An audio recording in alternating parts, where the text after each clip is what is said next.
Hello learners, welcome to Unacademy, India's largest e-learning platform. Let's crack class 12 CBSE Commerce together. Um, my name is Simran Bajaj and I'm currently pursuing my law degree, that is BA LLB Honours from Amity University, Uttar Pradesh, and I have a teaching experience of almost 2 years, having taught students of classes 11 and 12 from the CBSE backgrounds, and I hold certifications in advanced contract drafting as well as one in cyber laws. And you can use my promo code given at the bottom of the slide, that is Simran10, to purchase your Unacademy subscription. So if you use this promo code, you can avail a 10% discount on your purchase. So I'll begin by telling you what an Unacademy subscription holds for you. So, um, Unacademy is India's largest learning platform, and a subscription of Unacademy gives you access to our daily life classes. So, in these daily life classes, you can chat with your educator, you can engage in discussions, you can ask your doubts, you can answer polls, all this while the class is going on. So, the classes are very interactive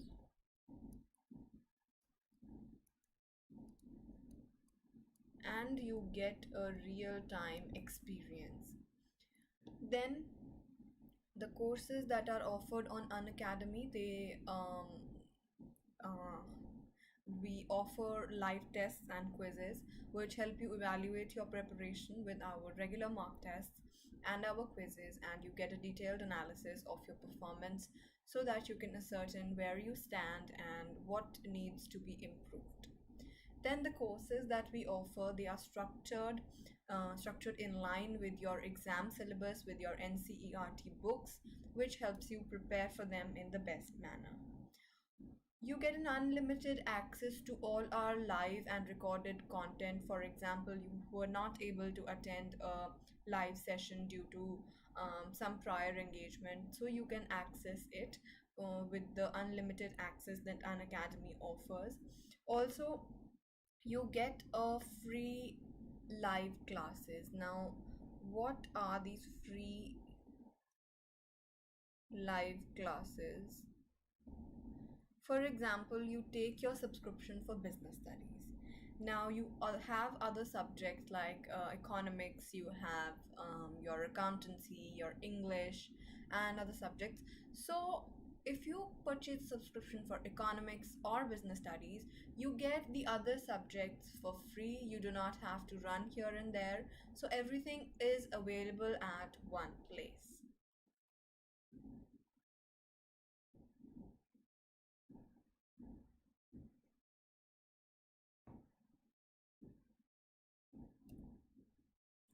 So talking of the subscription, a 1 month subscription costs you 2500 rupees, and after discount it will cost you 2250 rupees. Likewise, a 3 month subscription costs you 6250 rupees, and after discount it will cost you 5625 rupees. Similarly, a 6 month subscription costs you rupees 10,000, and after discount it will cost you um, rupees 9,000.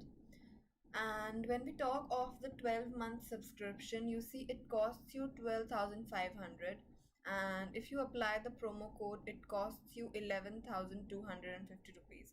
So if you see the per month cost, that is initially 2,500 rupees, and if you purchase a 12-month subscription it is only 938 rupees a month, and this is much less than what you pay for your tuition classes for different subjects. And for 932 rupees you get every subject at one place. You don't have to run here and there, and it saves so much of your time, and it is very economical. So go ahead guys, purchase your Unacademy subscription and do not forget to apply the promo code Simran10. So let's begin with today's class, guys. So in this class, we are going to be talking about, so in this class, we are going to talk about your part 5 of organizing, and in the previous part 4, we had talked about delegation and decentralization. The topics that I will be covering in this video are formal and informal structure of an organization, right? So let's begin by defining what is formal structure, and then we'll move on to what is informal structure. So when we use the word formal in any context, when we use this word formal, it means something that is defined, something that is official, something that is, it um it is codified, right? So when we talk about your formal organizational structure, it is a it is a structure of the organization which is officially codified, which is officially defined. The hierarchical arrangement of relationship between different people in an organization, between the various jobs within the organizational units, and the relationship between the departments of an organization, that is officially codified, that is officially defined, right? So it is, a formal organization structure is a formal hierarchy of relationship where the duties, responsibilities, and accountability of everyone has been formally defined, right? So this structure is a formal organization structure. This can be a functional structure or a divisional structure. So what we mean by this is that a functional structure, a functional arrangement, can be seen in a functional structure or a divisional structure, which we had discussed in your part 3. If you have missed out on it, you can go see the video, and the concept will be clear to you. So this formal organization structure, when we talk about, it exists in both the functional level and the divisional level. So it has nothing to do with the organizational structure that the particular business is following. So in an organization, when we talk about the employees, they are guided by some rules and some procedures, right? So to enable a smooth functioning of this enterprise, and the job description and the rules and the procedures that are related to work processes, they have to be laid down. So when you lay down the rules, the processes, the job descriptions, the relationship between job profiles, this is what we call officially codifying or defining the structure of an organization. So this is what we call formal organization. So formal organization is an organization structure which is designed by the management to accomplish a particular task. It specifies clearly the boundaries of authority,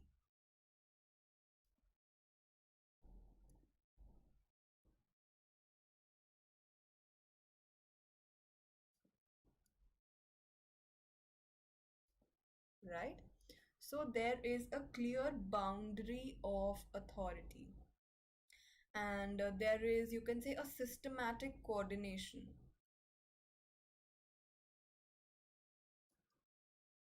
A systematic,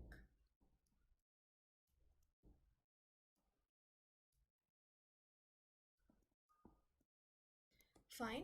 So when we talk about the formal organization structure, it is something that is defined, right?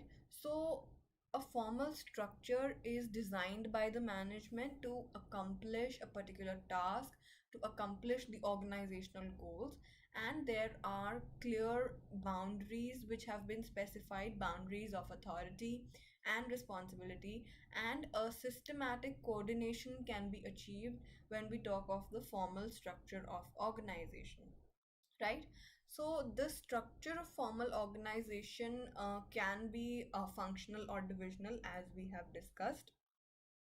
So when we talk about defining your formal organization, you can use this definition.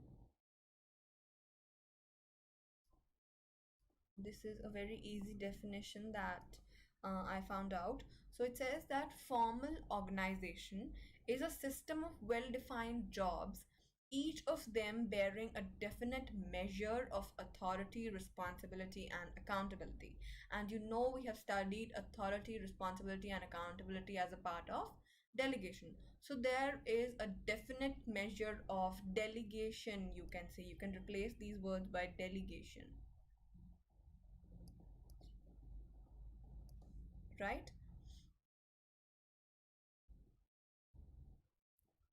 So, when we talk about the features of formal organization, so before we move on to the features of your formal organization, I will give you an example.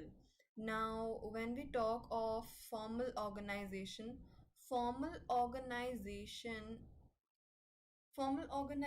का example, for example, there is a CEO in a company, assuming that is the highest position in a company. Then as you move forward, lower in the organization hierarchy, you see that there are departmental or divisional heads, and then there are employees. So this is the CEO. These are the divisional heads. For example, there are four divisions in a firm, right? So there are divisional heads. Then there are a number of employees working under them. Fine. This is a hierarchy that I have created. Fine. So if an employee, for example, this is employee X, if an employee wants to convey some grievances with respect to the overall policy of an organization, so can he directly talk to the CEO? No. An employee cannot be in direct contact, in direct conversation with your top management. If this employee has to convey, if he has to convey any grievances, any suggestions, anything, he has to follow a proper channel, a formal communication system. The employee will converse it to the manager. The manager will further convey it to the CEO, the top management. Fine. I hope the formal organization, what I meant to explain, is clear. For take the example of your school. Now, in your school, if a student has a grievance, if he has any suggestion, or if he wants to make a complaint, he cannot directly approach the director of the school, is it? No, right? So, if a student wants to make a complaint, he has to approach the class teacher or the student coordinator or a particular committee that is formed for that purpose. If the issue is not being able to resolve by them, they will further communicate it to the higher authorities, maybe the principal, the vice principal. Then it will be conveyed. If it is a much serious issue that cannot be dealt with, then it will be conveyed to your director and everybody. So formal organization basically talks about a process of communication, the flow of communication, and from the bottom to top, and the flow of authority from top to bottom. So when we talk of the formal organization structure, we see that the formal organization structure specifies the relationship amongst the various job positions and the nature of their interrelationship. Fine. So I'll highlight the keywords for you. So it specifies the relationship. Please excuse me.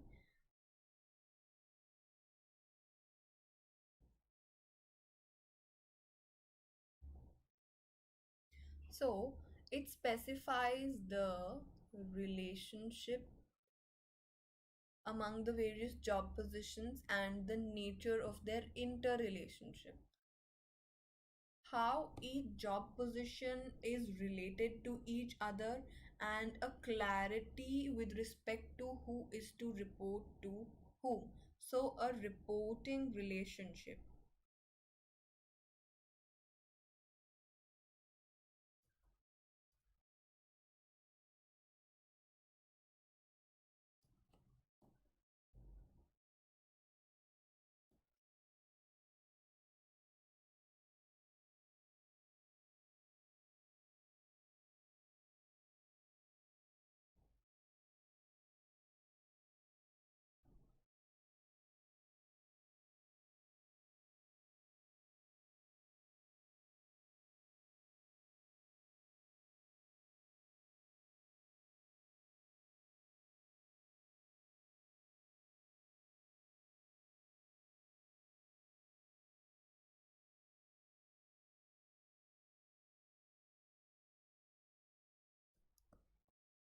So, a reporting relationship is created, and there is a clarity with respect to who will report to whom and how will the communication occur in an organization.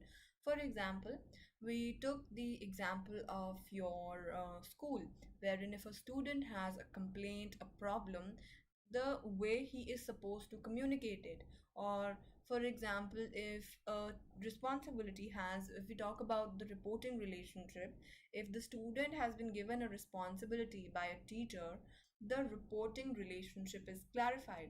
If that job has been given to the student by a teacher, he will report to the teacher himself, not to the principal or not to anybody else. So a clear reporting relationship is established. Then we talk about the formal organization. So it says it is a means to achieve the objectives and the objectives which have been specified in the plans, as it lays down rules and procedures with respect to which are essential for their achievement. Now, when we talk about your formal relationships, formal organization, you see that it is based on a set of rules. Formal relationships are an outcome of rules, of certain procedures that have been laid down, and these relationships that have been created by being penned down on paper, they lead to the achievement of your organizational objectives. So we've discussed the first point, the second point. Then the efforts of various departments, they are coordinated, they are interlinked and integrated through the formal organization. So when there are a number of departments, the relationship that is established among them in an organization is by way of a formal organization. The relationship, the correlation, the coordination, the interlink, and integrating the various departments happens through a formal organization, right?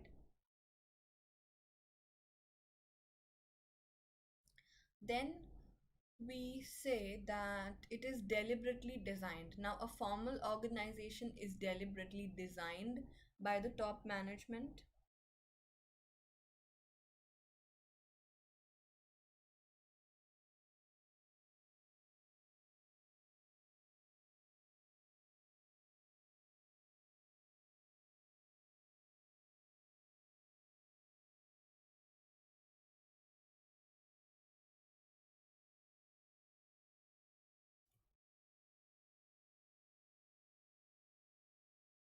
right? So the formal organization structure is deliberately designed by the top management, and it facilitates the smooth functioning of an organization. Fine. And the last feature is that it places more emphasis on work to be performed than interpersonal relationship. Obviously, the focus of formal organization is not interpersonal relationships.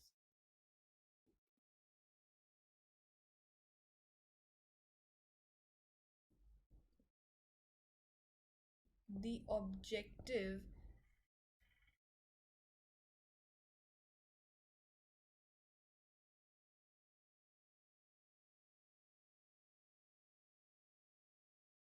the objective is to achieve organizational goals, right? And the focus is not on the relationships that exist between people. It is a formal relationship, the work relationship, no interpersonal relationship. Fine. So let's move on to the advantages of your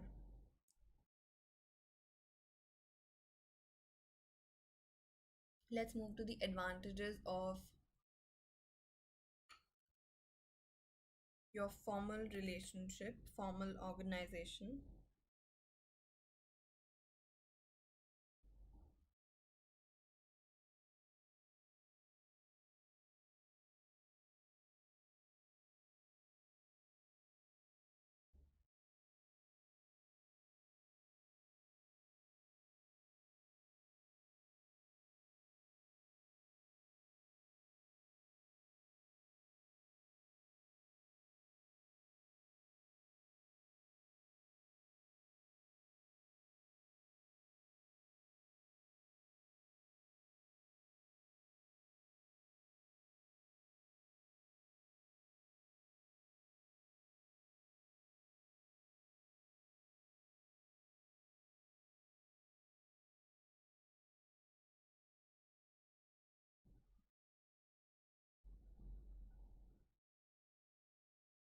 Yeah, so we were discussing the advantages of formal organization.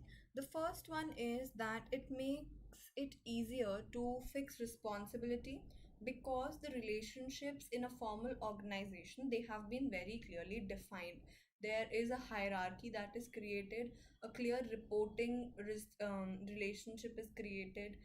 You can ascertain the authority of each person, the responsibility of each person. So if anything goes wrong, it becomes easy to fix responsibility, right? Then the other advantage is that there is no ambiguity with respect to the role that each member has to play. And in that, each member has to play as a part of his duties, and everything is specified. So it helps in avoiding duplication of work. There is no duplication of work when everything has been formally and clearly defined. Then there is a unity of command, because a proper hierarchy exists. There is a proper hierarchy that exists in the organization, and a unity of command. One boss for every employee is there. So there is no confusion. There is no room for confusion, right? Then it leads to an effective accomplishment of goals by providing a framework for the operations that are to be performed, and that ensures that every employee knows the role he has to play. So every employee in a formal organization knows what he's supposed to do, and what is his job title, and what is expected out of him. So it provides for a proper framework of formal structure for accomplishment of goals. The objective of a formal organization is to ensure that everyone in an organization knows कि उन्हें क्या करना है, what is expected out of them for achieving the goals, right? Then it provides stability to the organization. Now the organization is stable because the employee behavior is regulated and it is predicted, and there are certain rules which guide the employees in an organization in a formal structure. So the when there is a regulated behavior, when the behavior is predicted, there can you can have stability in an organization. So talking of the advantages, it is easier to fix responsibility. It avoids duplication of effort. There is a unity of command, the effective accomplishment of goals, and there is stability in an organization. I hope this is clear. I will move on to the next topic, that is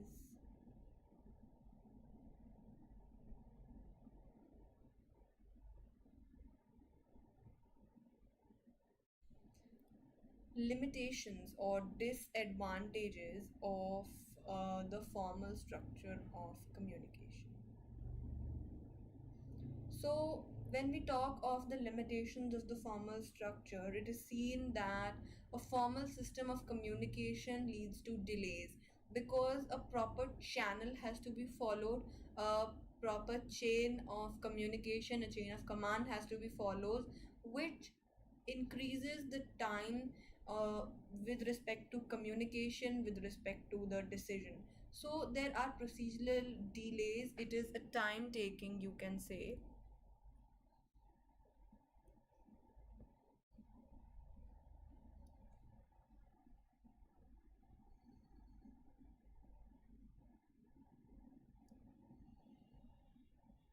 I don't think that the blue pen is well visible. Is the red ink visible?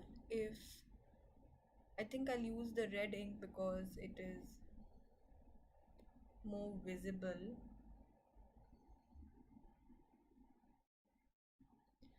So, we are talking about the limitations of formal organization.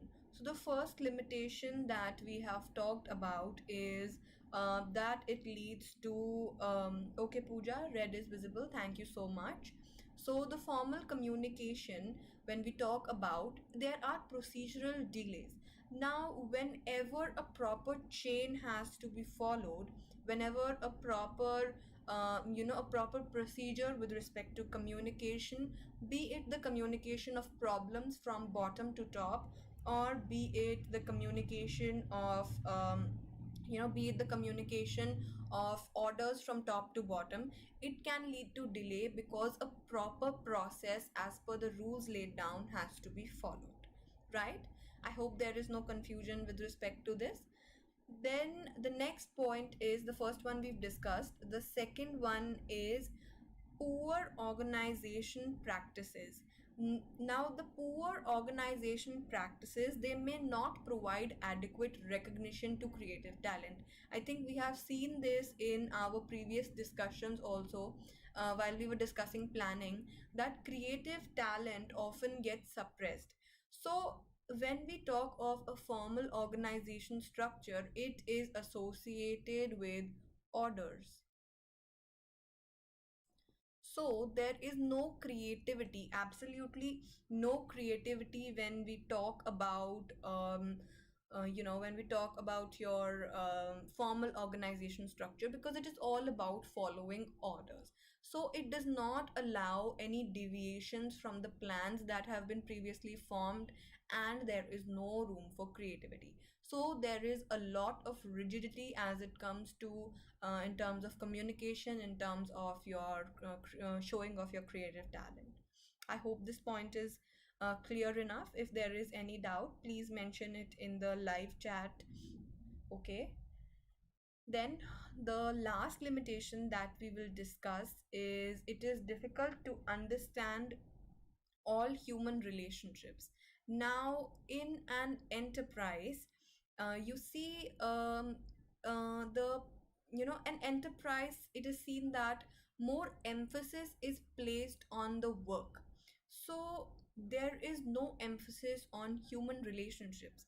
The focus of every organization is work, and when you work, work is what helps you achieve your organizational goals.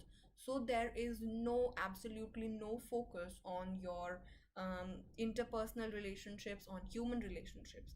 So the formal organization does not, it is not a clear picture of how an organization work, because if you visit any social institution, like we talk about your what you call this, a business organization. It is also a social organization where people work with mutual efforts, right? People are working with their mutual efforts. So a kind of personal relationships is created in an organization. So when you talk about the formal structure, the only emphasis is laid on the work and not the human relationships. But it is not possible to achieve the goals, the targets, without any without development of these human relationships between the people in an organization, right? So we've discussed the limitations.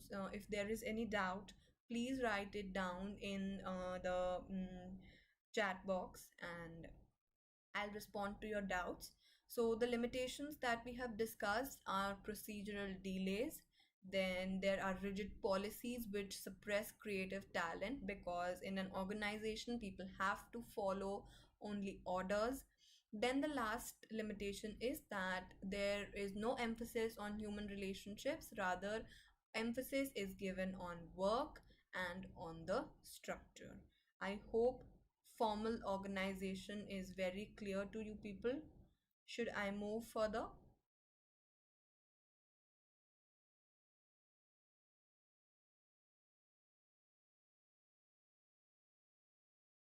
Okay, so I will move further to the next topic, that is informal organization.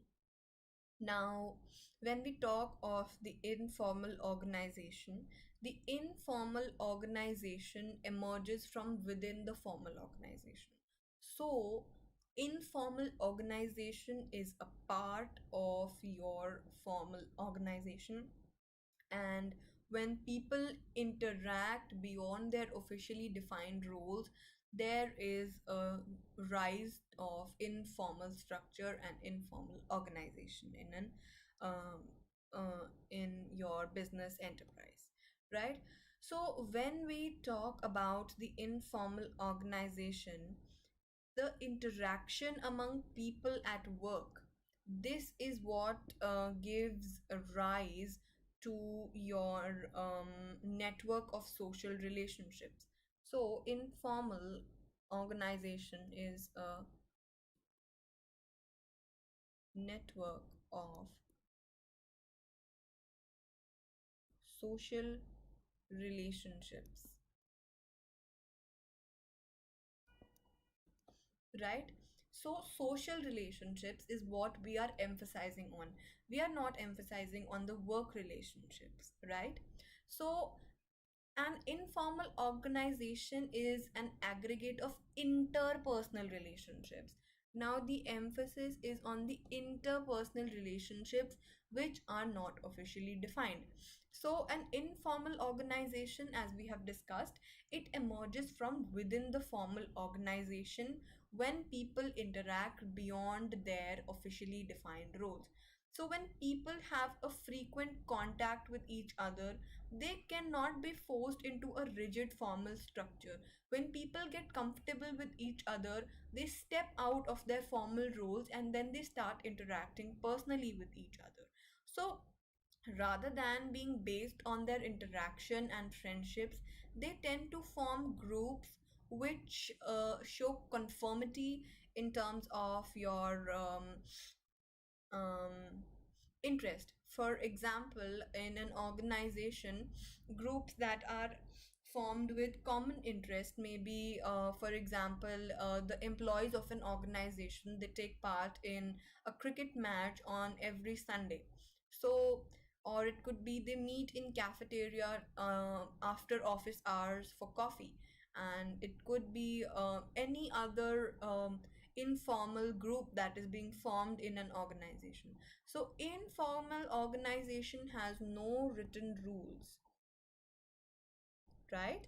There are no written rules.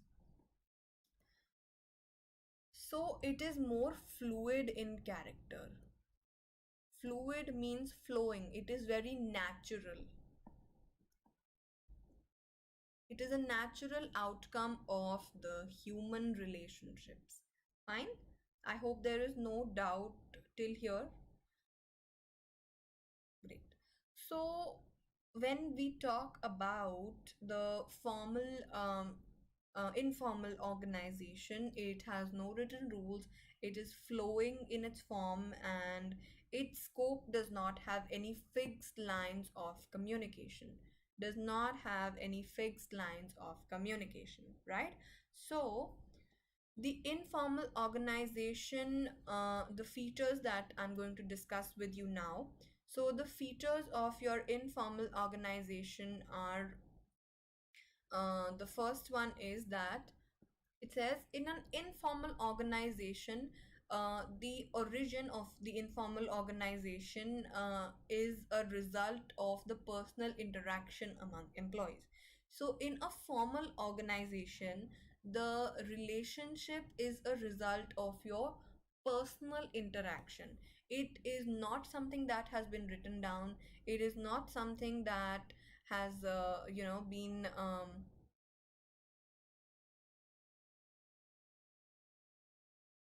yeah, it is not something that has been written down or something that is created out of mandate. So an informal organization, the informal groups in an organization, they occur because of personal interaction when people step out of their formal roles, right? I hope this is clear. I'll move on to the second point. It says that the standards of behavior, they evolve from a group of norms rather than officially laid down rules or regulations. As we have said, that it is more fluid in nature, the behavior evolves from normal group norms. They are not based on any rules or any regulations that govern the behavior of individuals. They are based on societal norms, group norms, widely accepted norms, rather than being based on written rules or written regulations. So that is why we say that the informal organization is more fluid in its nature. Fine. Then when we say formal organization, it is seen that independent channels of communication. Now, independent channels of communication, where no direction or flow of information has been specified, they develop. So, the information channels that are created, the flow of information, the passing on of information happens in a non structured manner. So, information can flow from anywhere to anywhere because, again, there are no set rules, there are no set regulations, right? So the flow of information is free flowing, it is very fluid, the communication is very fluid, and there are independent channels, independent from the rules, from the regulations. Fine. I hope this point is also clear. Then the next point is it emerges spontaneously. Now, it is not a deliberate uh, creation of an informal group. What I mean by this is that, for example, you as students, you people go to school and you are supposed to formally behave in certain manner. But during lunch break or during your dispersal time, you interact with friends. You people sit in a disorganized manner when there is no mandate upon you from the school authorities to behave in a certain manner. So, this interaction between humans, when we talk about in a social setting, it happens spontaneously, it happens naturally, it is not created by a deliberate action on the side of the management or on the side of employees. As you start to talk with a person, you tend to develop a relationship which creates an interpersonal relationship, and it leads to a formal organization, right? Hope this is clear. Then the last point is that it has no definite structure. Now, obviously, it is informal and there is no definite structure that you can see because it is a complex network of social relationships among people. There is no a set hierarchy that is followed, right? So uh, the structure is not definite because there is no superior, no subordinate. Everybody is mostly at the same level, and there are no set lines of communication. Fine. I hope that this is clear. If there is any doubt, please, please, please mention it in the chat box. I will respond to your queries. I am constantly having a look at the chat box, so I don't see any queries being posted. So I'll move on to the next, yeah, to the next topic, that is advantages of the formal structure. So when we talk of the advantages, it says, the first one says that there is a faster spread of information. Now if you remember, if we go back to the formal organization, we saw that one of the limitations here was procedural delays, कि time taking है और आपके decisions में delay है, communication देने में delay है, क्योंकि एक चेन ऑफ कमांड फॉलो करना होता है. But when we talk about the advantages, the disadvantage of formal organization has been covered here. क्योंकि यहाँ पे ये बोल रहा है there is a faster spread of information. Now, since there are no prescribed lines of communication that have to be followed, the informal organization is faster, and quick decision making can take place, you can say.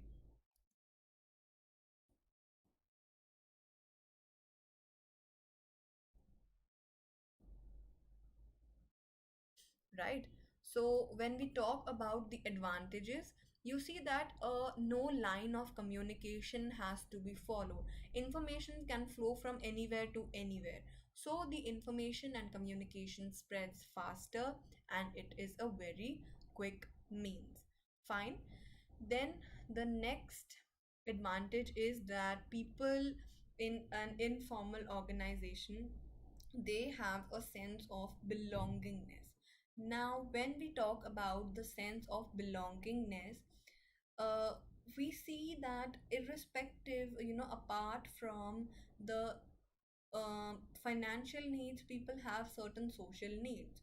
So in order to fulfill these needs, in order to interact, people form informal groups.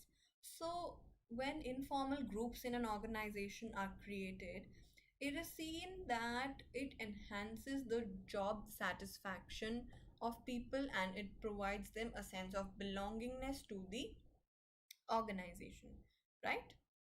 I hope this point is also clear. If any ambiguity is there, please mention it in the chat box. I will respond to your queries. So, moving on to the last point of the advantages, that is, it contributes towards the fulfillment of an organizational objective by compensating for inadequacies of the formal organization. Now, what were the inadequacies of the formal structure?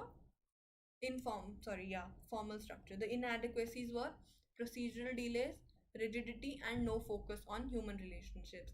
But when we talk about the formal structure of formal organization structure, you see that all these limitations are its positives. There is no delay in decision making, there is no delay in transfer of information, of communication.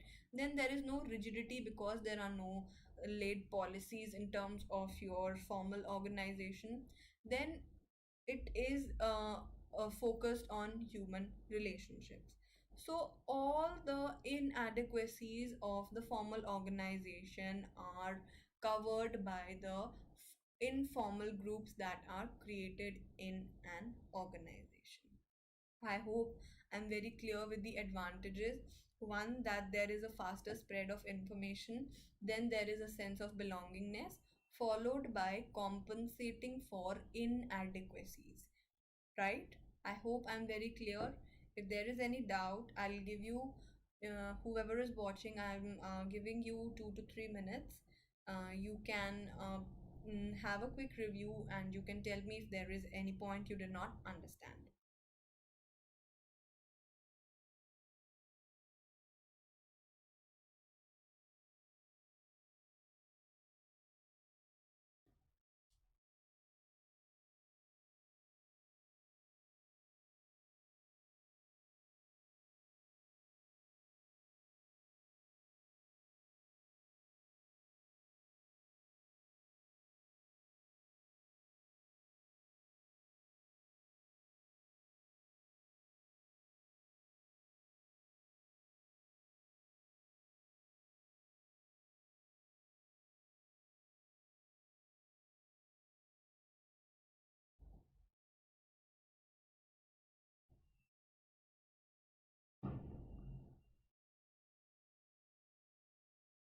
So I see that no query has been posted as yet. I think I have made myself very clear. I'll move to the next topic, that is disadvantages of the formal structure. The informal structure. Now, when we talk of the informal organization structure, we see that the informal um, structure is a disruptive force when there is a quick spread of information, which we have seen as an advantage in your informal organization. And when we talk about the spread of rumors, it can be a disruptive force. It can be a disruptive force when there is a question of spread of rumors, and this may work against the interests of the formal organization. If if the flow of information, if the flow of rumors is there in an organization, it leads to the disruption of the formal structure as well, and it is against the interest of the formal organization. I hope this point is clear. Okay, I'll move to the next point. The next point is that the management may not be successful in implementing changes if the informal organization opposes them. Obviously, we have studied the dimension of people in an organization, and we have seen that the management has to deal with the people of an organization as individual employees and a group of employees. What we mean by dealing with them as a group of employees is um, you know, mm, um, they form informal groups and they have their own needs. So people, when they are a part of a group, if they resist the management's decision and any change that is incorporated by the management, that becomes difficult. So such resistance can delay or restrict growth. There is delay and restricting growth. I hope this point is clear.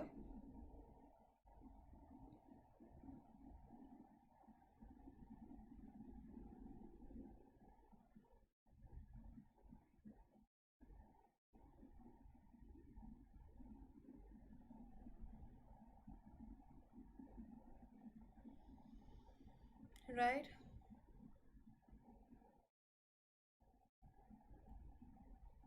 So the last disadvantage is it pressurizes members to conform to group expectations. So when in any social group you see there are expectations from the individuals. So when there are expectations and there is pressure on the members, this proves to be harmful to the organization if the norms set by the group are against the organizational interest. So a conflict of interest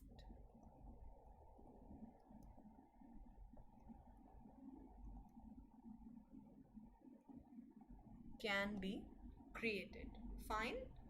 I hope I've made these points very clear. The first one is that informal organizations can act as a disruptive force. The second one is that it can lead to resistance to change and restricting growth. And the third one is a conflict of interest. Right? I hope I have made myself very clear.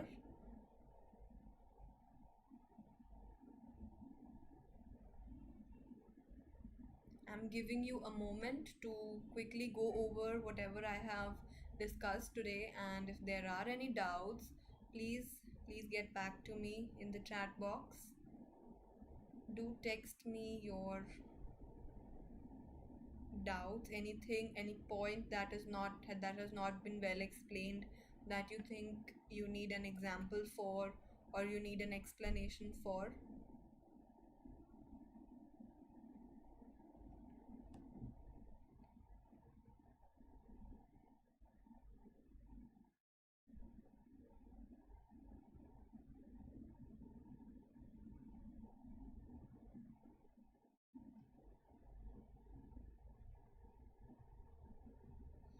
Please tell me if there are any doubts, by far any doubts, any queries. Pooja had joined. Are you still there, my dear? If you are, please let me know if there are any queries, any doubts.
I'm so sorry. I was disconnected because of some internet issues.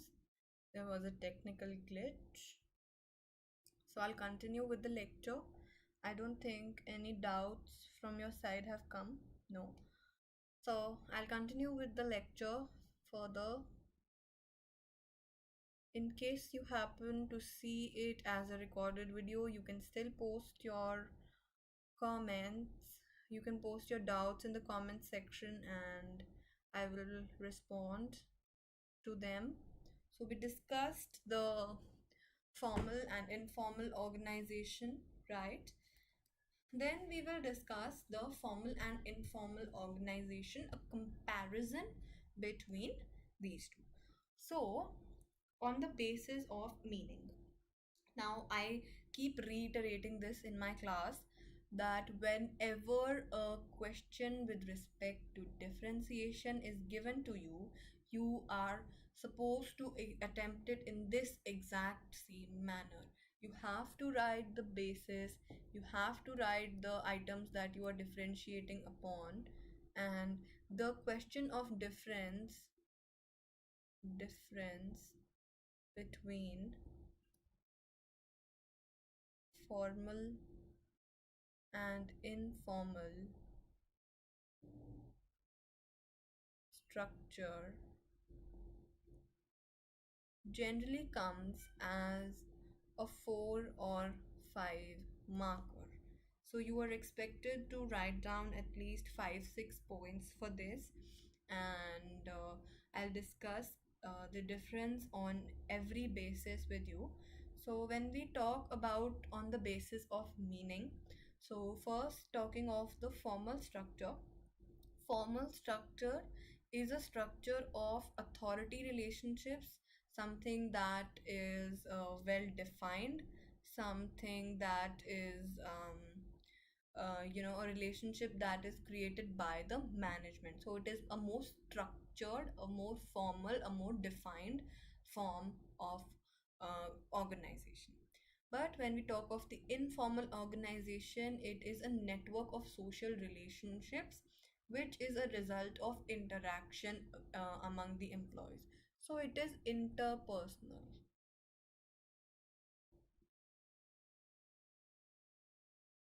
And this is formal. Hope this is clear. Hope the first point is clear.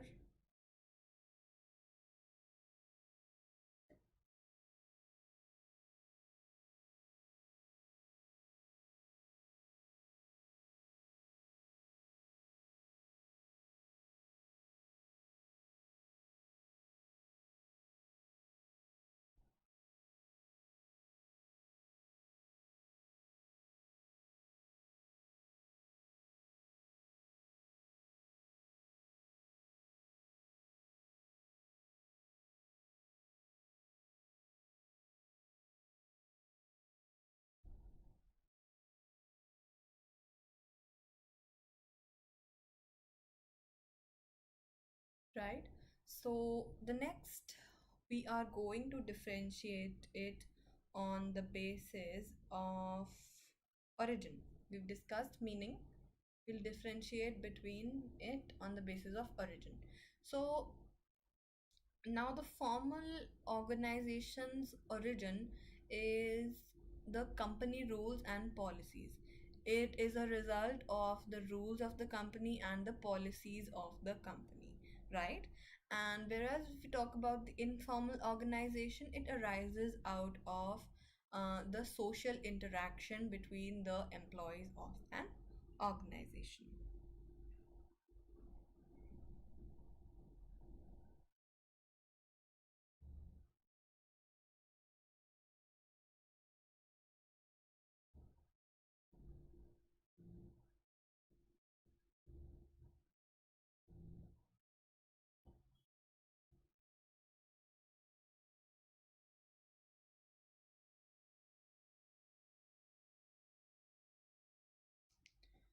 Then, on the basis of authority, if we talk about, the formal organization arises from the position of the management, and the informal organization arises from the personal qualities.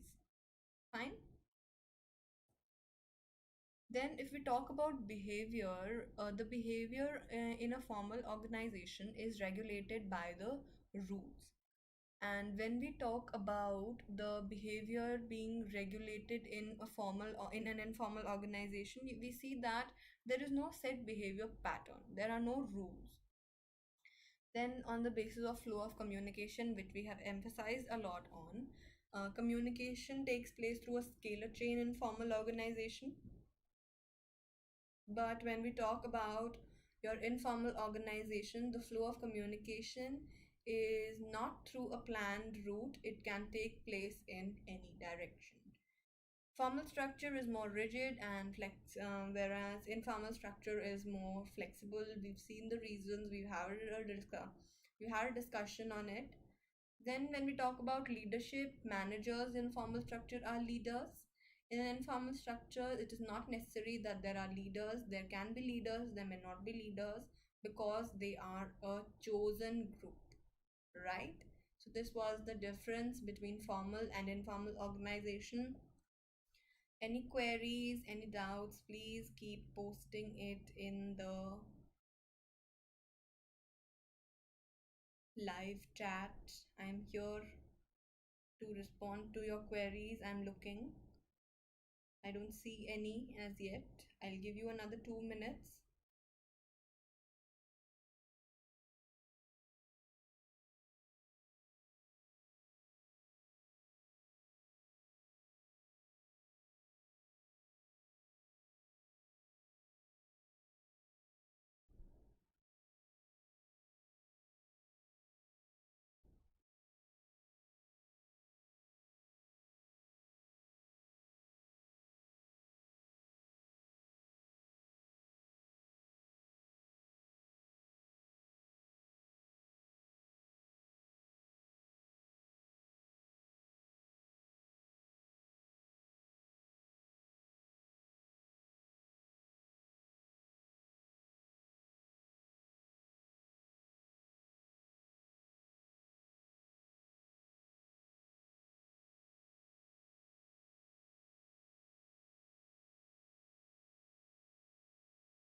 So I don't see any queries coming up from your side. I will move to the next. So now I will discuss some questions with you.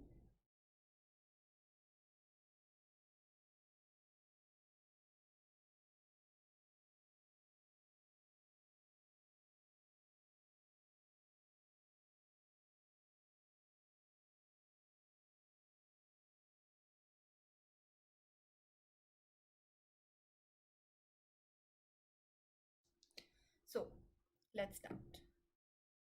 Which of the following arises from the delegation of authority? We are done with the chapter, let me tell you. So I am discussing some questions. I'll be taking a separate Q&A round, but this is just to give you an idea the kind of questions that you should expect.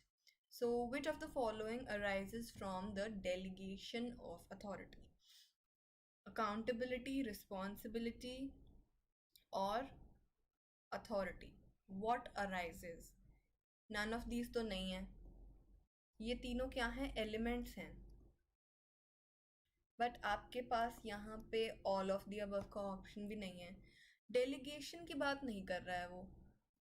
Delegation of authority से क्या निकल के आता है? Authority, फिर responsibility,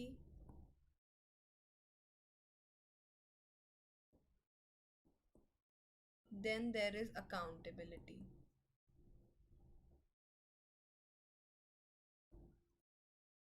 So the outcome of delegation of authority is responsibility.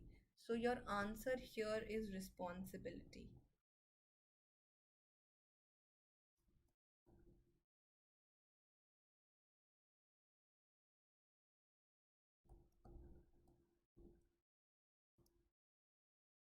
Then, which of the following arises from responsibility? We have just seen authority,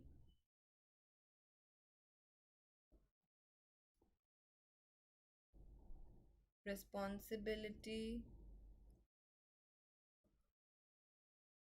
accountability.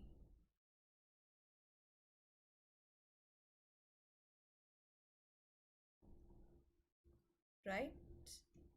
I hope this is clear. So the answer here is accountability.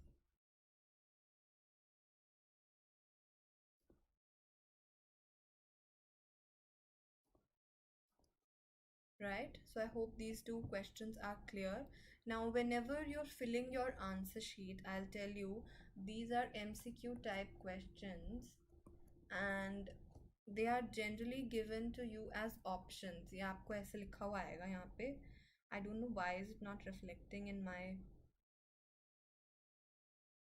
So it was supposed to be A, B, C, D, again A, B, C and D.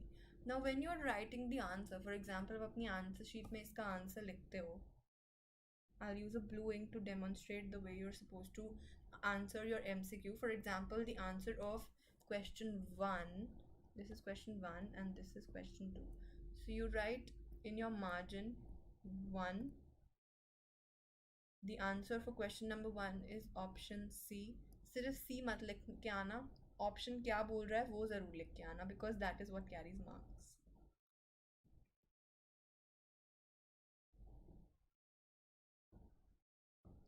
Fine. Likewise, if you are attempting the second one, so the answer again is C, right? Accountability.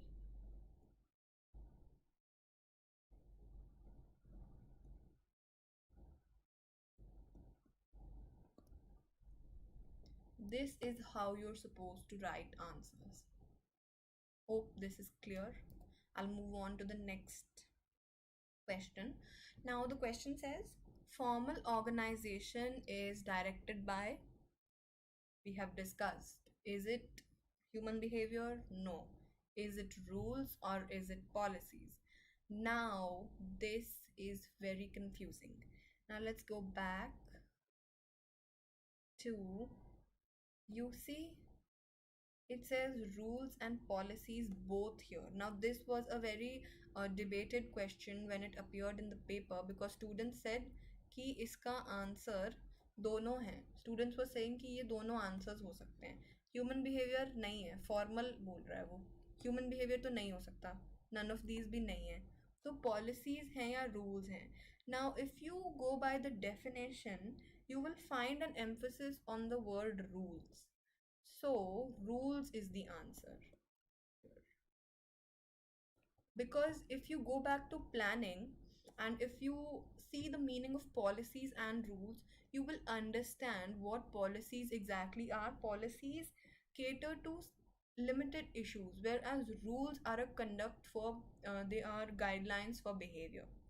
So Formal organization is directed by rules, whereas if you go by your NCRT, if you go by the differentiation table, policies and rules both are correct, but uh, and it so happened in that year when this question came, these two answers, they were correct, and marks were given to both these answers. So both of these are right. If you write policies also and rules also, both the answers will be correct, right? Then we move on to the next question.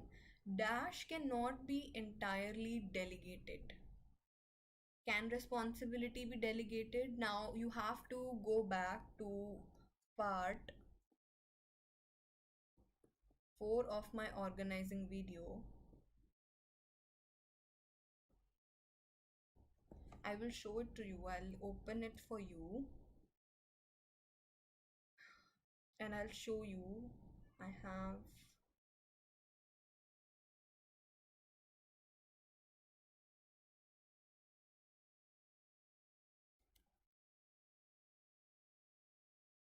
see, if here you look at the delegation point of differentiation,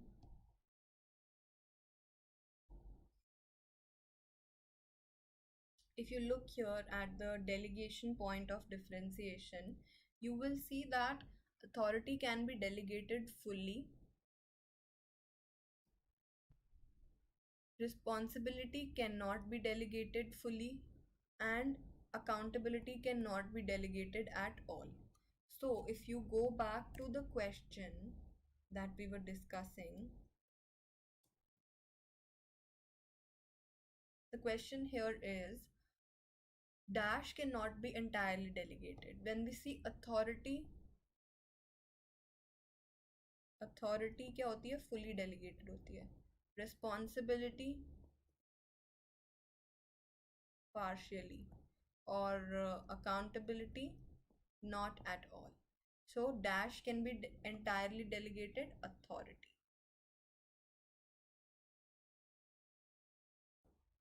Authority can be entirely delegated. I hope there are no doubts. I'm having a look at the live chat. Just give me a second if anybody has joined.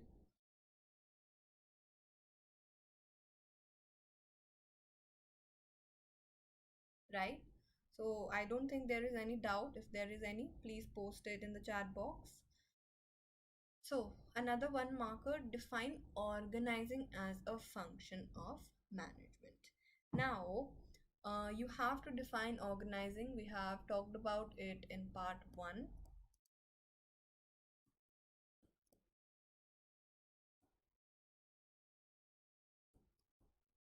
So organizing is that function of management. It is that process which identifies and groups the work that is to be performed, and it is associated with delegating and creating authority and responsibility relationships, and it establishes these relationships for the purpose of enabling people to work effectively towards the achievement of organizational goals.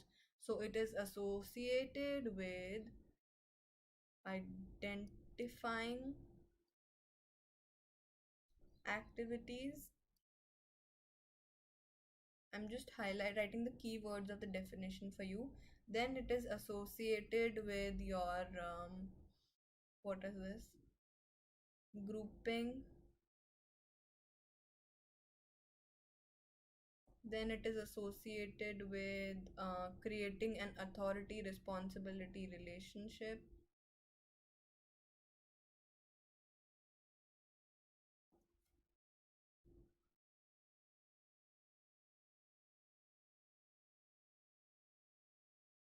Then it is associated with defining duties. I hope these points are clear and the definition is clear.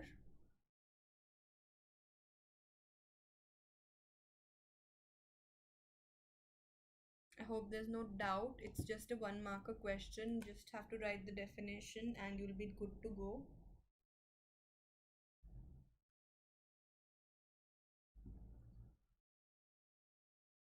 Okay, no queries, no doubts.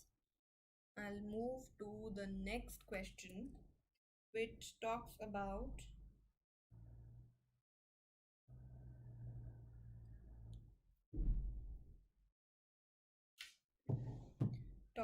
the scope of decentralization authority is wider than delegation. Why?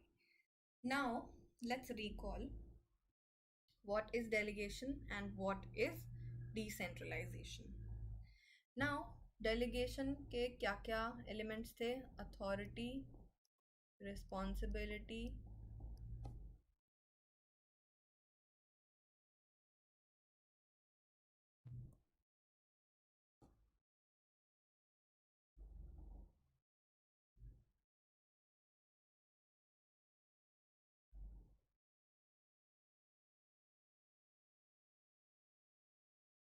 authority, responsibility, and accountability.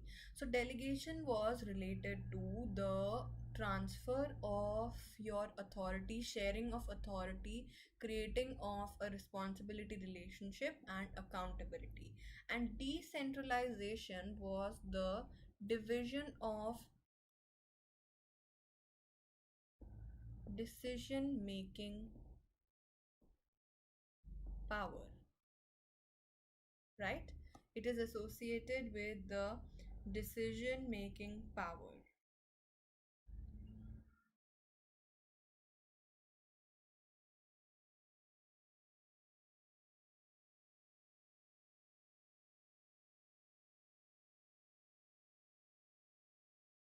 Right.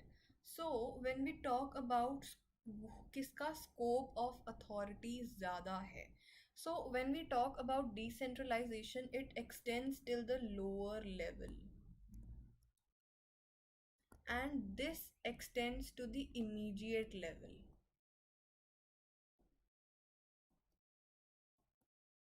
We have discussed this while discussing your centralization and decentralization. So the scope of authority, the scope of authority in terms of decentralization is more because it extends to the lower level. So the reason here is because it extends to the lower level, because it extends to the functional level of the organization, the scope of authority is wider, right? Any queries? Hi Narendra. Any queries? Any queries in this question? Please ask if there are any queries. Scope of decentralization is wider than the scope of delegation when it comes to authority, because your authority extends to the lower level as well, whereas the delegation you want me to explain what the functional level is? Okay. Nisha, functional level is the lowest level of management. We had discussed this in the first chapter. So this is the top management. This is the middle management. And this is the lowest level. This is the functional level. Right? This is the functional level. Now, I have always said that you never call the functional level as the lower level. So when we talk of decentralization, the decision making authority is dispersed until the lower level. It goes to the lower level. Everybody in an organization is given a requisite amount of authority with respect to decision making. But when it comes to delegation, delegation happens at the next immediate level. Is this clear? Please say yes or no if it's clear.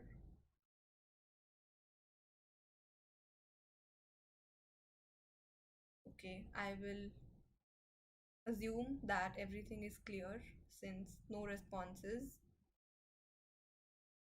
Then we will move on. We've discussed this question. We'll move on to the next question, which is on the basis of flow of communication, differentiate between formal and informal organization.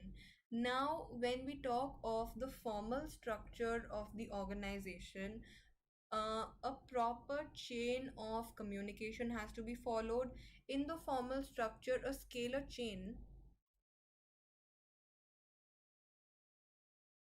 has to be followed while uh, there is any flow of communication, while there is any flow of information, be it from top to bottom or from the lower level to the top level, right?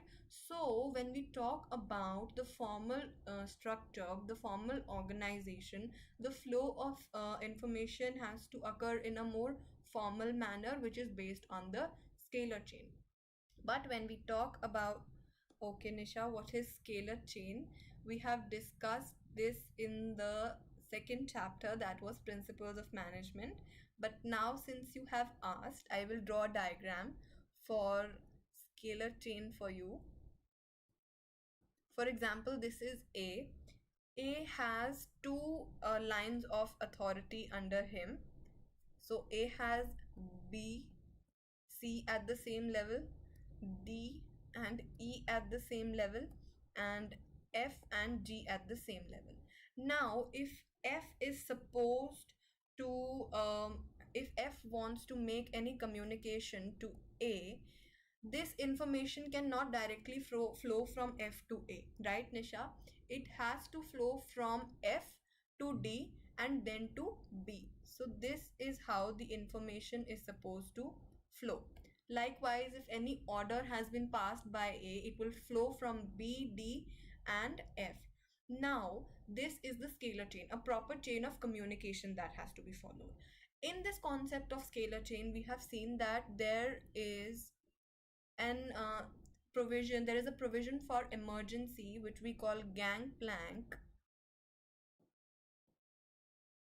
wherein communication at the same level, that is F and G being at the same level, they can communicate in the case of emergency so that there is no delay in their communication. I hope that your concept of scalar chain is clear. If still not clear, you can go back to my video of the first chapter, or the second chapter, I'm sorry, and we discussed it as a part of Fayol's Principles of Management, right? So coming back to the question, so, on the basis of flow of communication, we were discussing the difference between formal and informal organization. We talked about the formal organization where it happens based on a scalar chain, a proper chain of communication is followed. Communication does not happen in a haphazard manner. I hope this point was clear. Then, when we talk about the informal structure, there is no set rules with respect to flow of communication. It flows in absolutely any direction. You're welcome, Nisha. So, in the informal organization, information can flow in any direction. And, since it flows in any direction, the reason behind this is that there are no set rules and there are no set policies to govern an informal structure. I hope the difference is clear since it's a one marker. And even if it's a one marker, I've told you how you're supposed to attempt your differentiation question. This is your sheet. You write your basis, you write formal, you write informal, you differentiate on the basis of flow of communication, you write your points, and this is how you write. Even if it is a one marker, never write your differentiation points in your differentiation points should never be in the form of a paragraph, right? I hope I made myself very clear. So we've discussed this question. Now we'll move on to the third question, which says give the meaning of responsibility as an element of delegation. Now, while we were discussing delegation, we saw that delegation has three elements: authority, responsibility, and accountability. Now, when we were discussing authority and responsibility, while we were discussing delegation, the entire concept of delegation, we saw that authority and responsibility, there needs to be a balance. Now I'll give you an example to explain you the meaning of responsibility. So, authority, for example, when we talk of a sales executive, he has been asked by the sales manager to clinch a deal with one of their buyers, and he has been given the responsibility to crack that deal. But yeah, along with that, he's been given the authority to give a 10% discount if the buyer wants to purchase, right? So, if the buyer wants to purchase the product, the sales executive can give a 10% discount. But the sales executive realizes that in order to fulfill his responsibility of to fulfill his responsibility of cracking the deal, the sales executive has to give a 12% discount. Only then can he um, only then can he be able to only then can he be able to fulfill his responsibility. So responsibility means giving obedience to authority,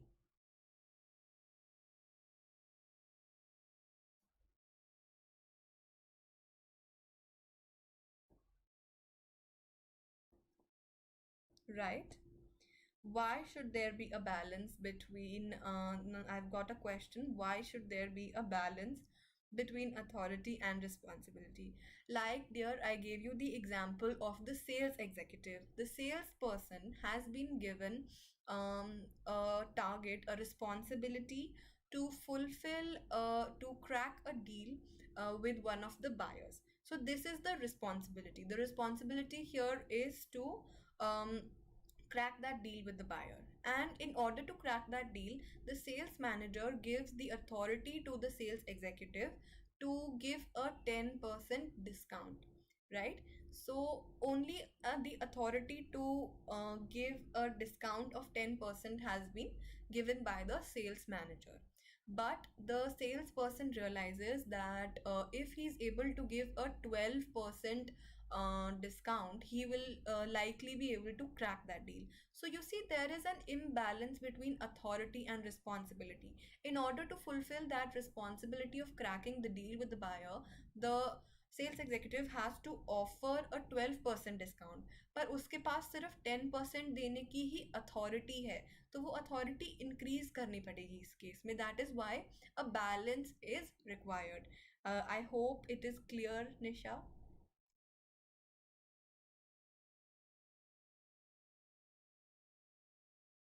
Yes. So coming back to the question, in terms of defining responsibility, it is an obedience to authority or a superior's order.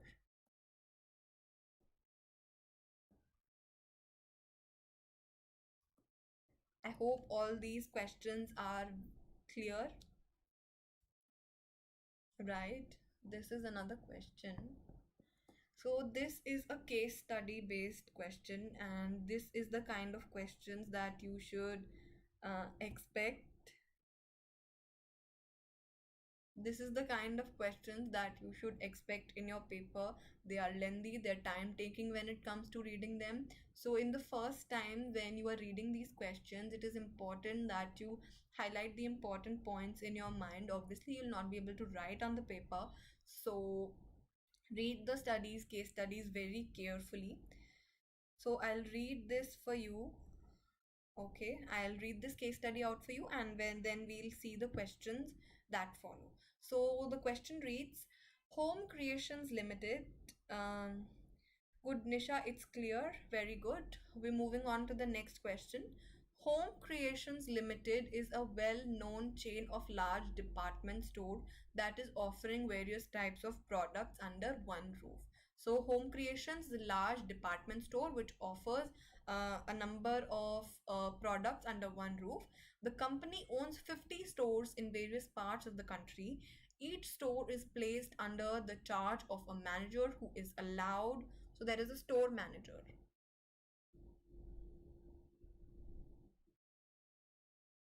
right?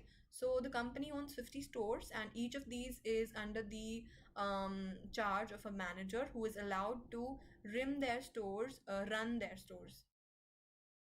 This word here is run. run the stores uh, autonomously. By autonomously means independently, by deciding about the products which will be promoted, the appointment of staff, the ways to handle the customer complaints, etc. So these managers have a deeper knowledge of the locational situations. It enables them to take these decisions effectively, keeping in view the local circumstances and the customer needs. So this approach helps to improve the customer service, and at the same time it serves as a boost to their morale, and it increases their job satisfaction of the store managers, as it empowers them to innovate and use their initiative. Now the questions are: identify and explain the policy that is followed by home creations to run their store successfully. Now the policy that is used by these managers, you can see here these managers have a deeper knowledge to with respect to the local situations, and it enables them to take decisions effectively, and it says that they are autonomously able to take decisions. So the policies that are being followed here are being able to take the decisions autonomously. There is a centralization of power. You understand why there is a centralization of power, right? There is a centralization of power because every decision with respect to the with respect to promotion of the products, appointment of staff, the ways to handle customer complaints is handled by the managers. I hope this is clear. Is the first question clear? Whoever has joined, please say yes or no. The policy that is followed here is centralization. We had discussed delegation, centralization, and decentralization in part 4 of organizing. I hope this is clear.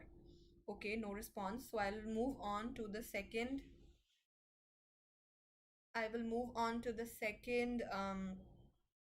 question, that is: give 3 points highlighting the importance of the approach followed as identified in part A. Now, this approach is important when we talk about centralization and decentralization. Um, the concept here is decentralization. I'm so sorry, I made a mistake.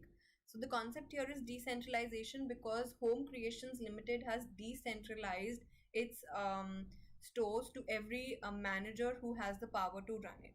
So there is decentralization.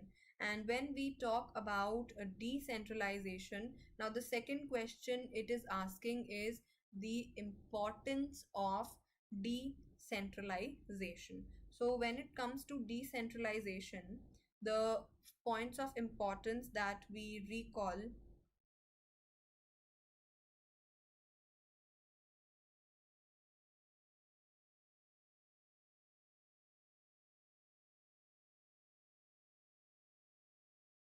yeah.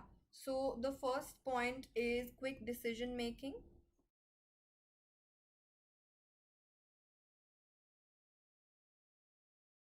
Now, there is quick decision making because the managers are able to run this store autonomously, and they can take decisions with respect to which products will be promoted, the ways in which products will be promoted, the appointment of staff, and the ways to handle customer complaints.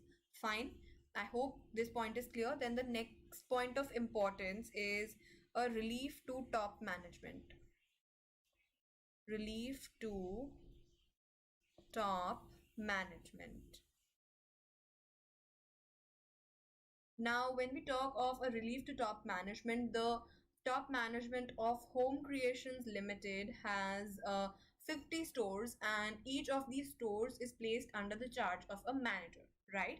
So the burden of running these 50 stores has been shared by 50 managers who look at each store. Then facilitates growth.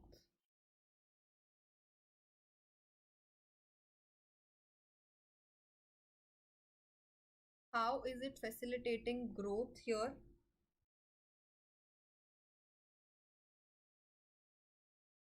Hi, Pika, if I am pronouncing your name right, please tell me if there is any doubt. So, I was discussing the second part. The concept we identified here was decentralization, and the importance was quick decision making because every store is run by a manager and he takes all the decisions, followed by a relief to the top management, already discussed, because there are 50 stores and all of these are being run by your managers. So there is a relief to the top management of Home Creations Limited.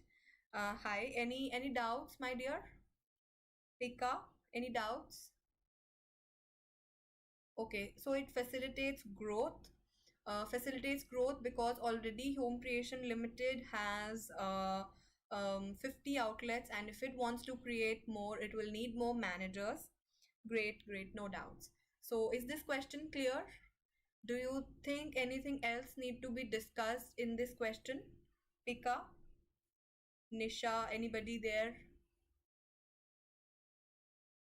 Any discussions further you want on this question? Okay, no responses. I think I'll move forward to the next question. In case you have any doubt, please feel free to ask. I'll example of what, Pika? What example of which point? Please mention example of which point, my dear.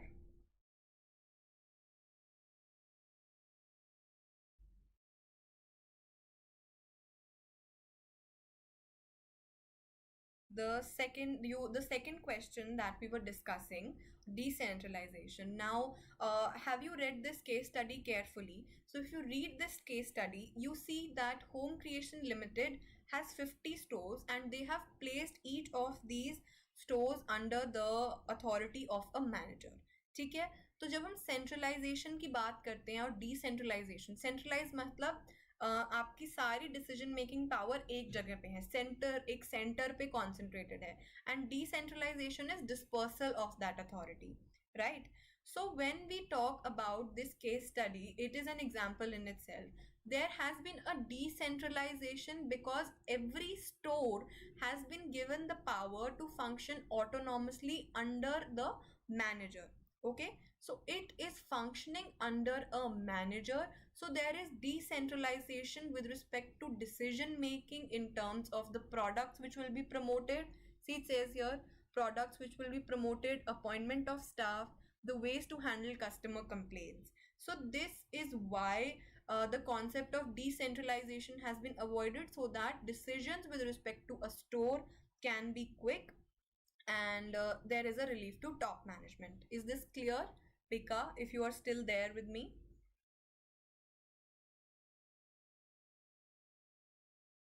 I hope this is clear.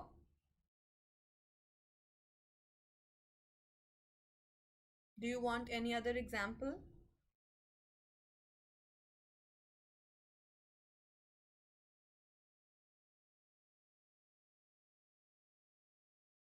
Okay, you're welcome, my dear. So I'll move on to the next question. That is, what is the meaning of span of management? Great. So Pika, can you tell me what you understand by the span of management? What is span of management? If you can write it in one or two words for me in the chat box very quickly. Okay, I think Pika has disconnected. I don't see her anymore. Okay. So we'll discuss this question of span of management. Now, when we talk about span of management, it refers to the number of employees that can be under a superior. The number of employees that a superior can handle under himself, that a superior has control over, is what we call the span of management. Fine. So span of management is the number of employees that a superior can effectively control, the number of the number of employees a superior can effectively control under him. I hope this question is clear. There is no ambiguity with related to this question.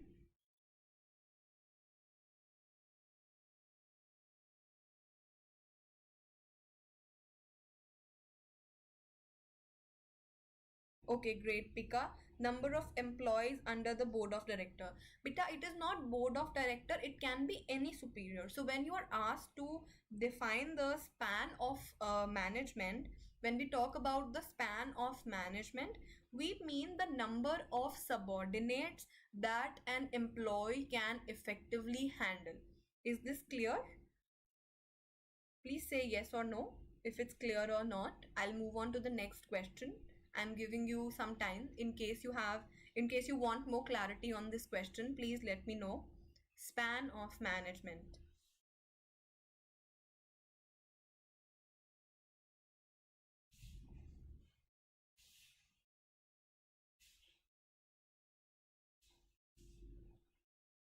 It is clear? Okay, great. Great. So we'll move on to the next question, which says describe the features of formal organization. What clarity do you need, my dear Nisha? You need to ask a question. I will clarify.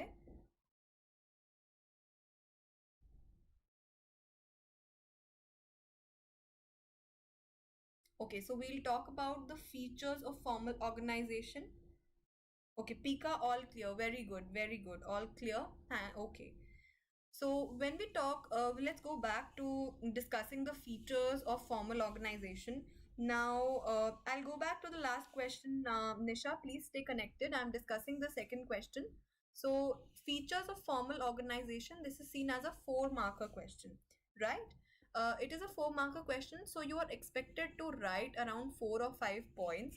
And the way in which you are supposed to answer is you have to give an introduction of 2 to 3 lines, introduction, the points 1, 2, 3, 4, and then a conclusion. So I'm telling you, this is the way you're supposed to write your answer. So let's go back to the formal organization and see what the features of formal organization are. So when we talk of the formal organization, what you will write in the introduction is one small definition of formal organization, and then you will write down the features as ABCD, right? So it specifies the relationships among various job positions, the first feature, because it gives clarity with respect to who is to report to whom.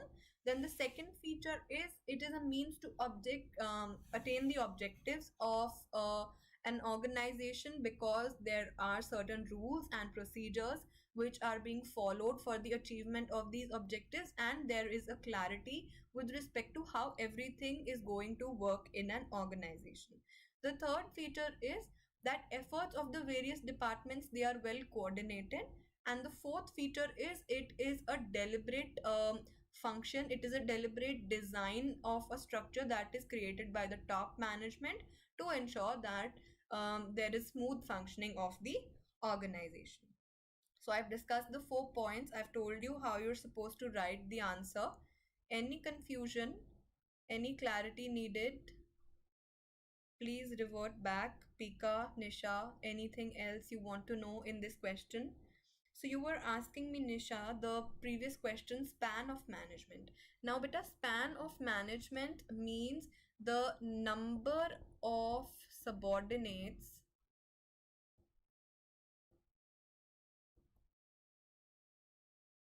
under a superior.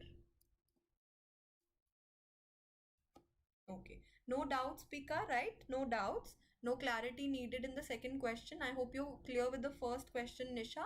First and second question are done. We'll move to the third question. Explain the statement delegation of authority helps in reducing the workload of managers. Delegation of authority helps in reducing the workload of manager. So quickly going over what delegation means.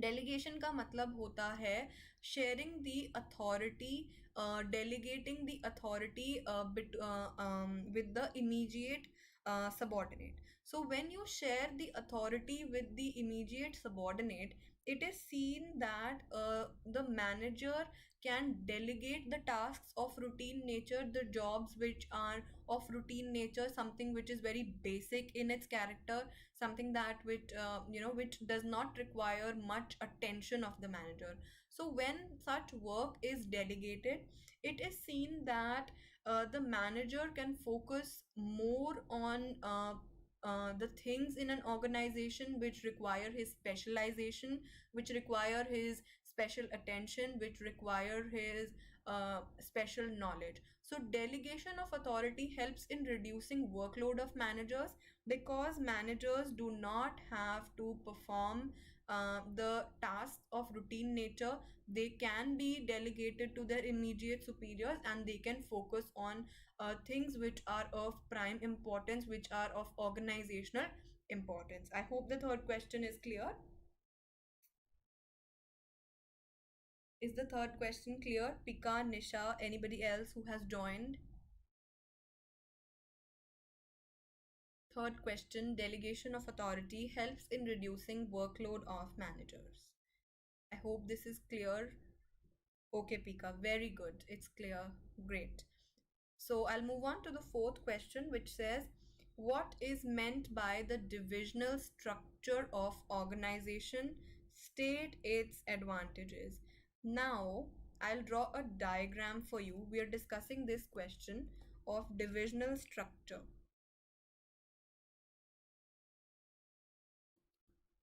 So, when we talk of the divisional structure, you see that we have discussed mainly two types of structures in an organization. One is the functional structure, which is based on the functions that a particular department has to form, and the division of work happens on the basis of the functions that are to be performed.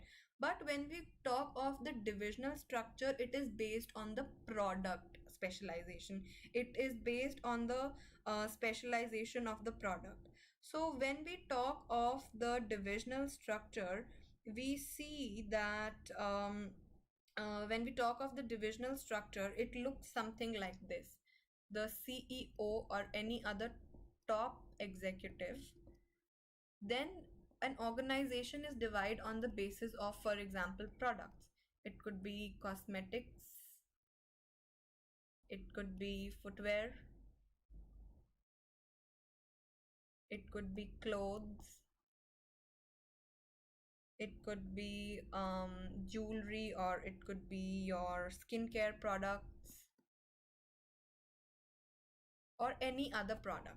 So the entire organization is divided on the basis of, for example, a product. It could be cosmetics, footwear, clothes, skincare. Now, each of these has to perform certain functions. For example, there will be an accounting department under cosmetics also, under footwear also, under clothes also, and under skincare also. There will be a marketing department, there will be uh, uh, your human resource department, there will be your sales department, your production department. So you see, a functional structure exists within a divisional structure. So it is important that you draw a diagram while you explain the divisional structure. You can give a definition that we've already discussed, that in large scale organizations, divisional structure is followed, and it is based on the category of products that is followed. So in a divisional structure, the organization comprises of separate business units or divisions, each of them having a functional structure under them.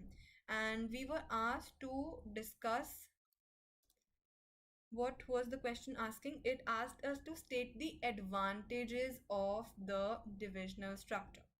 So stating the advantages of your divisional structure, we see that it leads to product specialization, product specialization,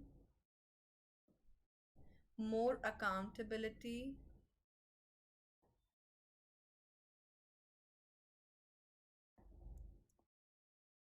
then there is, I'm writing the points here because I don't have any space. Then there is more flexibility, You can say there is autonomy, flexibility, autonomy, and then there is growth of each division. So these are the advantages of the divisional structure. I hope this is clear.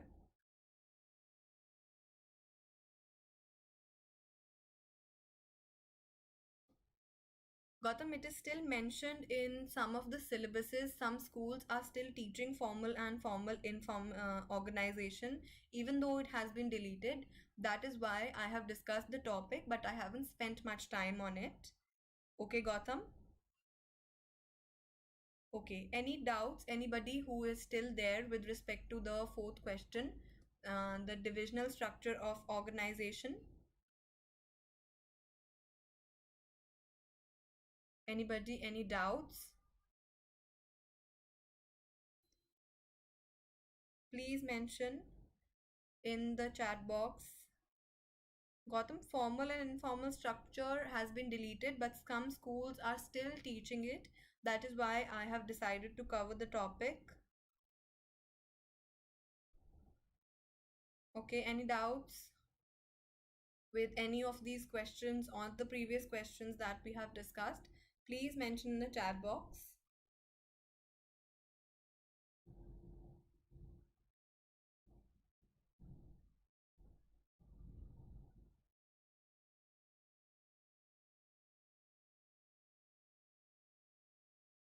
Okay, no responses. Anybody, any doubts, any questions? Please mention in the chat box, else I will move to the next topic. Okay, I'm moving to the next question. Now it says that a company has its registered office in Delhi and it has a manufacturing unit in Gurgaon and marketing and sales department at Faridabad.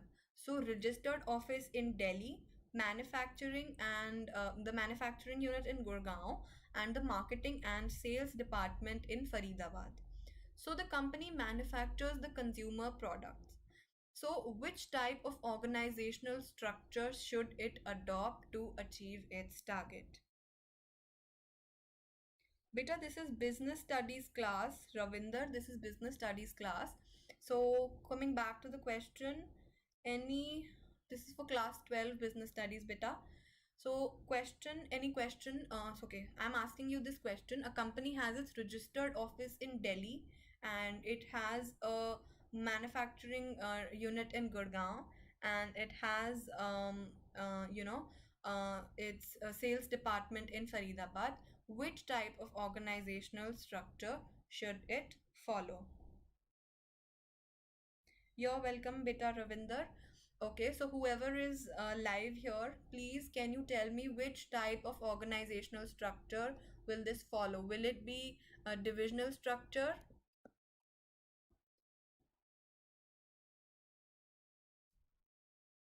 or will it be functional structure?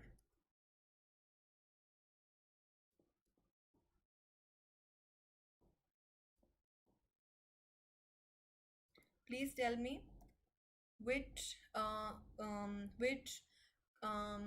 business structure, organizational structure will this organization follow?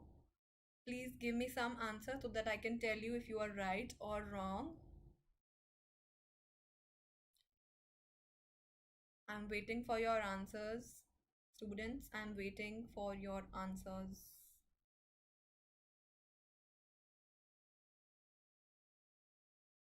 Okay, so I will tell you the departments. Now you see there has been no emphasis on the kinds of products, the number of products that this company manufactures. Okay, so uh, the company manufactures, it says consumer products. Okay, you say functional. Ravinder says it's functional. Now, beta, if you see the company manufacture consumer products, so there are a number of products that are being offered, And when we talk about the divisional structure, when we talk about the divisional structure, it is based on the product system, your number of products that you are supposed to offer. So the answer here is divisional structure. Divisional structure is the right answer. I'm so sorry.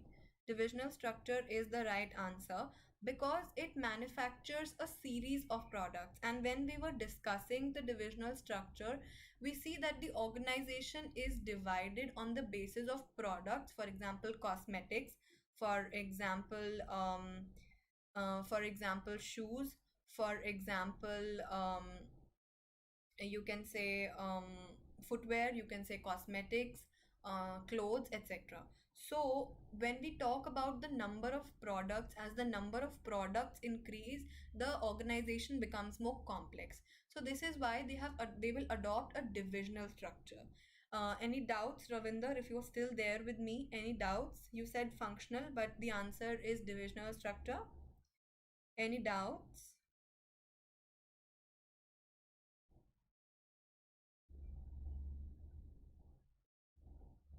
Any doubts why this should be functional, and why is it divisional and why is it not functional?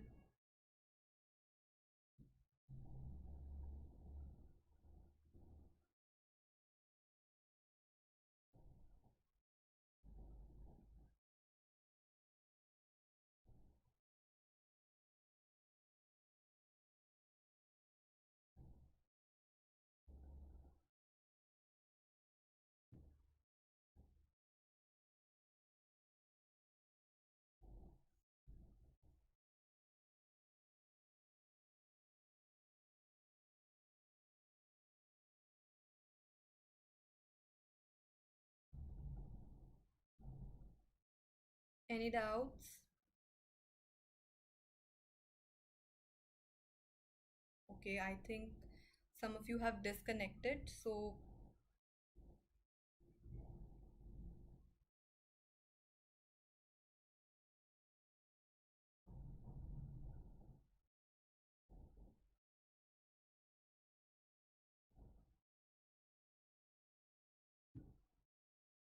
please tell me if there is any doubt with respect to this question.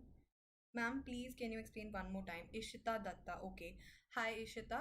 So, this question says that a company has its registered office in Delhi, manufacturing unit in Gurgaon, and the marketing and sales department at Faridabad. So, the kind of structure that it will adopt, and it is engaged in manufacturing consumer products. So, it will have a divisional structure. One of the students said it will be functional, but it will not be functional. It will be a divisional structure because it is involving itself in manufacturing a number of products. For example, it can manufacture clothes, footwear, jewelry, etc. So the reason behind it because the structure of the organization, as the number of products increases, it becomes more complex. Hence, a divisional structure will be adopted. I hope this is clear. Ishita, I hope this is clear.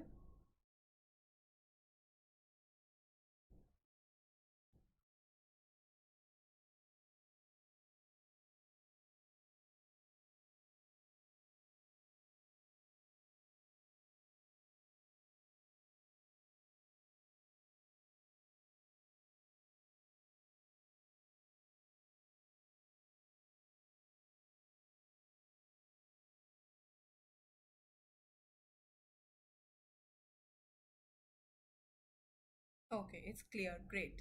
So we will. Okay, so we come to the end of our discussion today. Any doubts if you want to ask, anything you did not understand, anything you want me to discuss in my upcoming videos, anything else? Nisha, Ravinder, Ishita, Pika, anybody, any suggestions, any queries, anything you want to ask with respect to the previous questions? You can have a look at the questions. I'm displaying them for you again. Any questions, any doubts with respect to any of these, Vita? Please ask. Any questions, anything you want to understand, any clarity with respect to any concept that you want to have?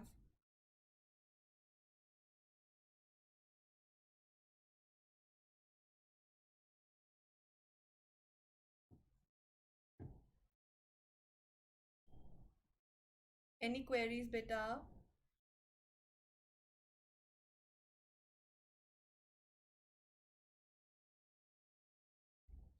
So I'll quickly go over what we studied today and we'll come to the end of today's session. We talked about formal and informal structure. Although this topic has been deleted, I feel that some schools are still teaching this topic. One of you raised the concern that formal and informal structure has been deleted from your NCRT syllabus, very right. But some schools are still teaching, and that is why I happen to discuss this. So we talked about the definition of formal structure. Formal structure is an officially codified hierarchical arrangement of relationships between different jobs, and it description on business studies. Beta, what description do you want? You want a description of the paper pattern or of the course structure? Can you please tell me? Description of business studies, you say, Pika. What description?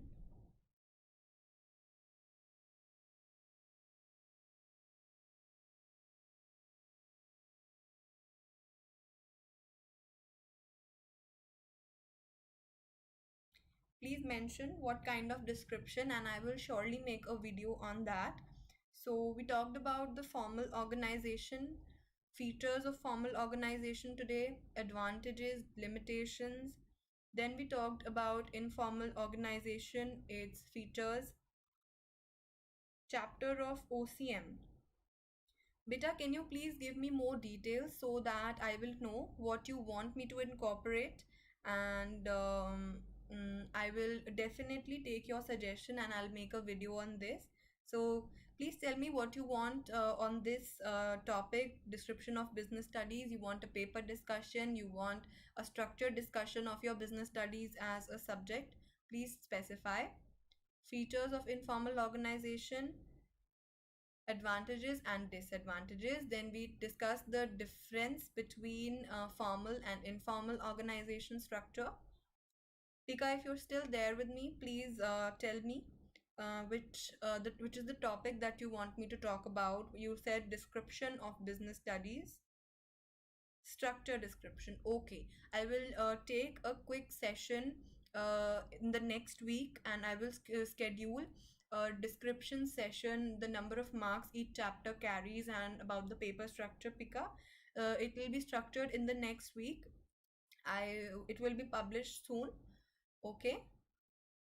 Pika, I'll make sure that I publish a session on the structure, description of the structure of business studies. Okay, Pika. Great. So we discussed all these questions. Please tell me if you have any doubt with respect to any of these questions yet. And today at 4 p.m., I will be taking a session on organizing. I will be revising the entire process of revising. So all of you have joined today. I will appreciate if you join at 4 p.m. again.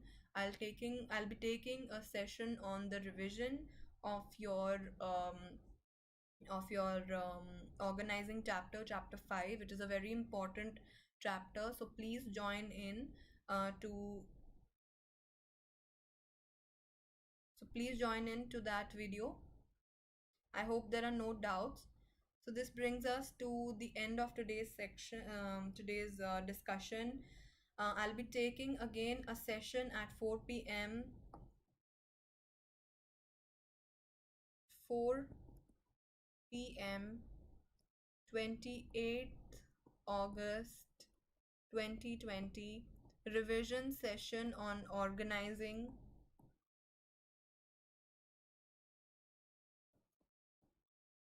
Please join in at 4 p.m. I'll be starting at sharp 4 p.m. So by then you can post all your queries, all your questions, suggestions in the comment box. And thank you so much, class, for joining in. I will see you. Thank you so much. Use my promo code Simran10 to purchase your Unacademy subscription. Thank you so much for joining in. Simran10 is my promo code. You can use this to purchase your Unacademy subscription. I'll see you at 4 p.m. today. Thank you so much for joining in.